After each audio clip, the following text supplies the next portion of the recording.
Bumi. Kalau misalnya terjadi gempa bumi, apa yang harus kita lakukan? Mencari tempat yang aman. Berlindung. Terus selain berlindung, kakak kasih tahu 3 tahap kalian ketika terjadi gempa bumi. Yang pertama, nggak boleh panik atau jangan panik. Ketika terjadi gempa bumi, kita disarankan untuk tidak panik. Kenapa kamu nggak boleh panik? Karena kalau kalian panik, kalian akan kebingungan harus ngapain. Jadi misalkan ketika terjadi bencana alam atau gempa bumi, kalian nggak boleh panik. Yang kedua, jauhi jendela, pintu, atau lemari-lemari kaca yang bisa membahayakan diri kita. Jadi jangan mendekati benda-benda yang membahayakan diri kita. Usahakan tetap diri kita nggak panik dan menjauhi benda-benda tersebut. Nah, yang ketiga, segera lindungi kepala. Kenapa harus kepala tadi? Karena di kepala itu sampai sini adalah banyak saraf. Jadi yang harus dilindungi adalah kepala kita. Gimana kan cara lindungi kepala? Pertama, kamu harus lindungi kepala kamu dengan kalau misalnya ada buku. Ini ada buku tebal, boleh digunakan. Gunakan buku tebal. Caranya seperti ini.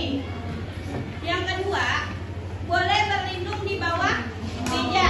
Tapi kita harus lihat meja ini kokoh atau enggak.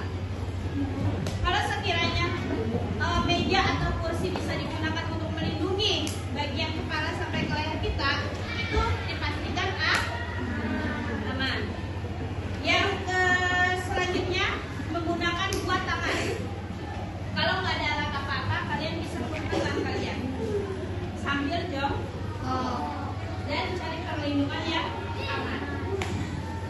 Dan bisa menggunakan tas. Gimana cara menggunakan tas? Coba lebih tasnya. Kalian bisa menggunakan tas kalian yang harus dilindungi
Kak. Mengerti? Oke, kakak saya Adiba, Anindita, Sisi, Suci, Yapi. Oke.